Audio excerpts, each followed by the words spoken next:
everyone, welcome to my channel. So today we'll be making a delicious fried rice together. First, I'm going to start by seasoning my already washed and cleaned chicken drumstick. First, I'm going in with some seasoning cubes. I'm using 2 cubes or 4 knor seasoning cubes. Then I'm going to go in with some chili powder, which you can always use a fresh blended pepper in place of the chili powder if you do not have it. After which I'm going to go in with some mixed spice. Don't forget that for you to have a perfect fried rice, you need to season your chicken very well because it is the stock that you're going to be making use of. Then I'm going to proceed to go in with some thyme. We need some natural herbs in our food. So after adding my thyme, then I will proceed to add some cumin. And don't forget, I'll be listing everything that I use in seasoning the chicken in the description below. So if I do not mention anything, just take a look at the description and you'll see everything listed out. Now I will be going with some curry. Don't forget, the quantity of curry determines the color of your rice. So if you really want your rice to be very yellow in color, then you can proceed to add plenty of curry powder, although we don't really want the curry to overshadow it. Then I'll go in with some salt to taste. After adding some salt, I'm going to add onions in a sufficient amount of onions to eat. After which I'm going to go in with some and ginger, blended garlic and ginger paste.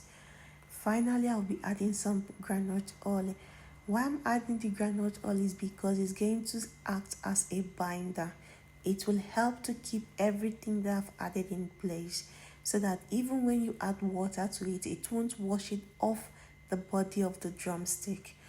Then I will cover it and I will cook. Please bear in mind, this is soft chicken, so I don't have to cook it for a very long period of time. I'm just going to mix everything, cover it, allow it to marinate for like 5 minutes, then I'll proceed to cook it. Cooking the chicken in its own juice for about 5 minutes, I'm going to add some water to it. Then I'll cook again for 20 minutes. Like I said earlier, I am using soft chicken. So with soft chicken, you don't need to cook it for too long. If not, it will scatter. Next, I'm going to proceed to take the chicken drumstick out of the fire into my air fryer for it to help me and fry it. Tell me, which one do you prefer? Do you like chicken that is being fried with an air fryer, or you prefer the traditional method, which is to dip it inside oil? Well, for me, for some health reasons, I will always go with the air fryer. After taking all the chicken out of the stock, it's time for us to filter it. I do not want all those particles like the onions, the garlic, ginger paste in my rice. So I'm going to filter it out. Then what I'm going to take is going to be the clear stock, which I'm going to set aside. Now it's time to cook the rice.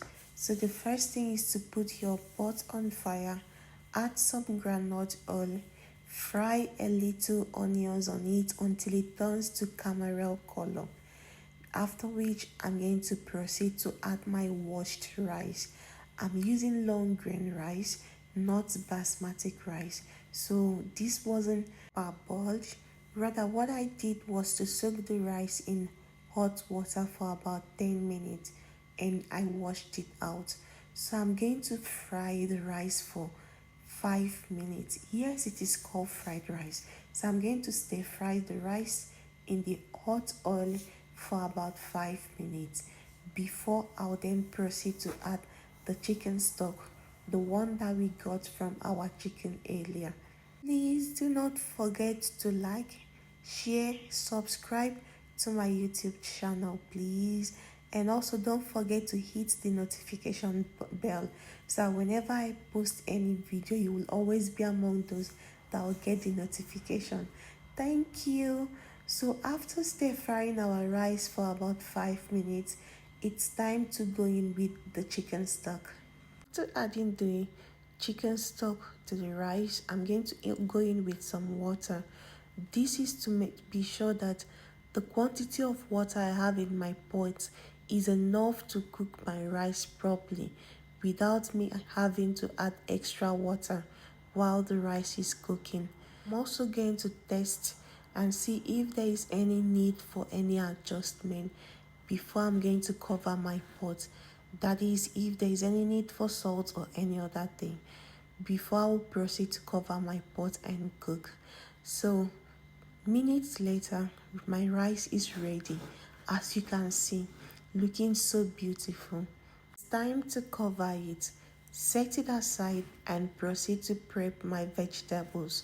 So for the vegetables, I'll be adding a little bit of groundnut oil to my pan. Allow the oil to be very hot. Yes, you don't need to add your vegetables in it. I'm going to proceed to add my chopped onions and I'll fry for some time. I'm using frozen vegetables. So the vegetables I'll be adding next consist of carrots, green peas, sweet corn, green beans, yes, and some other vegetables. Please just check the description box below so you're going to see a list of everything that I added. So after adding my vegetables, like I said, they are frozen vegetables. Next, I'm going to go in with some canned baked beans, kidney beans rather, some canned baked kidney beans. After which I'm going to proceed to season my vegetables. You don't want your vegetables being tasteless if someone should have a separate taste of it. So I'm going to go in with some seasoning cubes, some thyme, chili powder, salt, and of course a little bit of curry powder. After which I'm going to proceed to stir the vegetables. Then I will leave it to cook for about 5 minutes. Yes, before I forget, I added some bell pepper too. So tell me in the comment section, whenever you're making your fried rice, what are those things that makes up your orishishi? Yes, the vegetables and other things. What do you add to your fried rice? You can always add your liver if you want to. But I actually wanted my vegetables to be more, or my fried rice rather, to be more of vegetables.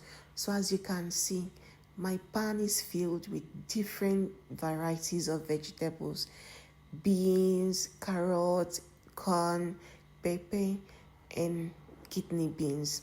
So I'm going to fry this for about 5 minutes, cover it to cook a little bit, another 2 to 3 minutes before I'm going to transfer it into the rice. So after a total of 7 minutes, after cooking our vegetables, it's time to mix it with the rice.